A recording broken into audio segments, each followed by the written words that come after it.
How many remember Zoo York? Zoo York was one of the pioneers of the skateboarding industry, rising to fame in what many would call the golden age of the sport. At their peak, Zoo York was at the heart of the culture, carving out a space and helping to lay the groundwork for an entire evolution of a fashion genre. But over the years, boy have they fallen from grace. But how though? What could cause such a storied name to tank in the way that they have? Let's find out. I'm Nate the Great from TakeFlight214.com, and this is the rise and fall of Zoo York. But before we get started, don't forget to smash that like button for me. We've been growing steady lately, and I can't thank you guys enough for all the support. But with that being said, let's jump right in. To say that Zoo York began in irony is putting it a bit lightly. Truth is, it almost never happened.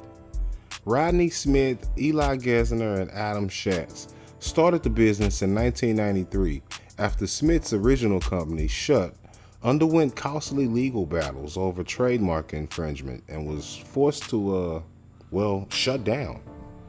Eli's first design job came when Rodney Smith asked him to design the original logo for Shut. He would move on to work for Russell Simmons' Fat Farm when, a few years later, Eli and Rodney linked back up to form Zoo York. After crashing on Gesner's couch for a few months in the wake of Shut's demise, Smith came up with the idea for a brand that would represent the gritty new street skating style taking over New York City. Along with their third partner, Adam Schatz, they will be able to get the company off the ground by utilizing Fat Farm's copy machine After Hours, which was some real guerrilla shit. Hats off. Being a fan of the unique New York culture, they made sure to heavily incorporate skate, graffiti, and hip-hop lifestyle into the design and the brand ethos. In fact, the name Zoo York came from New York City's oldest skate crew, Soul Assassin of Zoo York. 4 years after launching, they released the Zoo York mixtape, a skateboarding tape showcasing the crew at its finest. One of the most important documents from that period, it's an hour-long video containing skate footage from the team members like Harold Hunter, Peter BC, and Jeff Fang, and freestyle footage from Busta Rhymes, Fat Joe, Ghostface Killah, and Method Man. In the early 90s, there were no New York City-based skateboard companies really, let alone any companies attempting to represent the entire East Coast. But ask anyone who was around at the time and they'll all say that the skate scene in New York in the 90s was legendary. It was raw, it was gritty. You had tons of New York street kids bunking together in crash pads with only two main interests, skating by day and partying by night. The era was perfectly documented by Larry Clark's 1997 movie Kids, which ironically plays an interesting role in the story of Zoo York. Larry Clark wanted his film to feel authentic, so rather than hiring trained Hollywood actors, he opted to use real-life skater kids from New York. He wound up casting several members from the original Supreme skate team in Jeff Fang, Peter BC, and the late Justin Pierce. But he also casted Harold Hunter, who was being sponsored by Zoo York at the time. With Zoo York representing the changing of the guard, so to speak, the owners felt the need to shine a light on these new skaters through their first full-length video. With the industry spotlight focusing so much on California, many East Coast skaters constantly felt left out.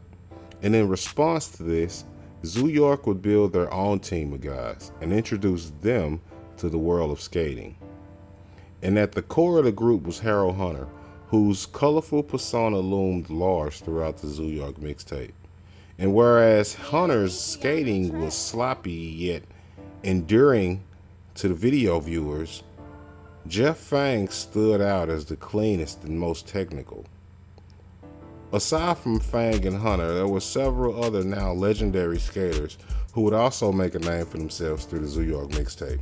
Skaters from around the world were finally able to get a sense of New York City skateboarding and how the city's weather and terrain made the skaters quite different from their West Coast counterparts. A year into filming, Eli had the idea to combine skate footage with freestyle videos he'd filmed in the studio at legendary Stretch Armstrong and Bobbito's show.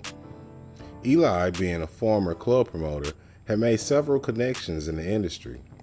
He was responsible for giving DJs like Moby and Clark Kent their first gigs at Mars nightclub in the early 90s.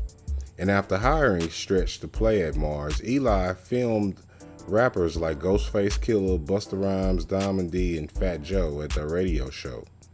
After several months of editing, the Zoo York mixtape premiered at the New York Underground Film Festival in March of 1997. But the larger impact wouldn't be felt until a few months later when it was distributed to skate shops around the country.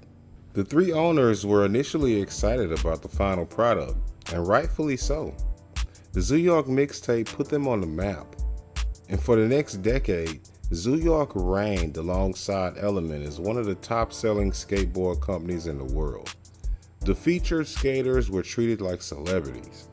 They may not have had as much money as the rappers that they were partying with, but Hunter, Fang, and BC were just as important to the culture at the time, bypassing the door of the hottest clubs and helping to build the now famous mini ramp in the Tunnel nightclub. The videos also included the clothing wing of Zoo York. And along with helping popularize the sport of skateboarding, they also helped spread the look.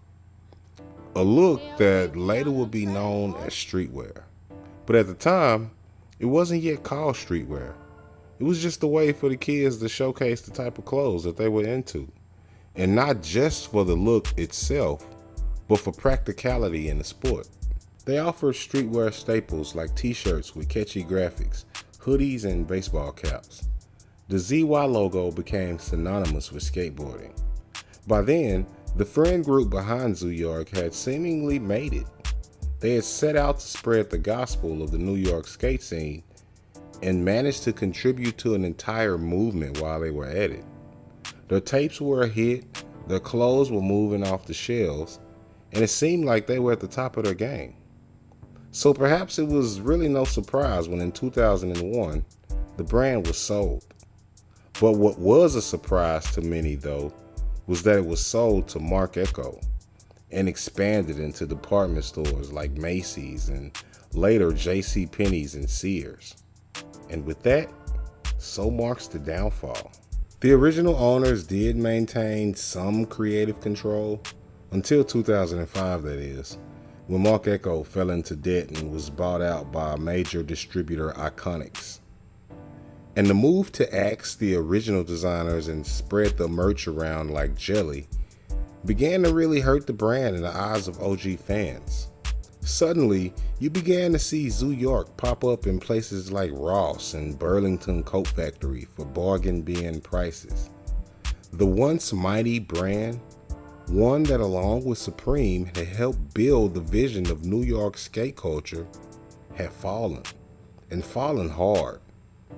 Iconics was shaved down the skate program, and even though they did still take newer guys on tour from time to time and sponsor some events and premieres for a while, the show was basically over. R.B. O'Malley, who filmed Zoo York's defining full-length mixtape, was still working on video and social media content for the brand until 2016. O'Malley confirmed that as of now, there is no Zoo York US team any longer, and Zoo York is not currently sponsoring any skateboarders in the US. He said that there are smaller teams in Australia, Brazil, and possibly Japan, but those are all arranged by local skate distributors. And for someone who saw the brand grow from its very beginning, O'Malley is sad to see where Zoo York is today. Quote, "I'm grateful for the ride with Zoo York and everything they've done for me," end quote. He said, "I spent more than half of my life working for this brand and I care so deeply about it." And I personally think that that sentiment is shared by anyone who remembers what Zoo York used to be. But what do you think? Were you a fan of Zoo York back in the day? Are you too sad to see the state that they find themselves in today? Hit us in the comment section and let us know. Also, if you made it this far, then we hope that means you liked the video. And if so, then don't forget to smash that like button to show us. Also, sharing and liking the video helps us to continue to grow as a channel. But with that being said, I'm Nate the Great from TakeFlight214.com signing out. Until next time, peace.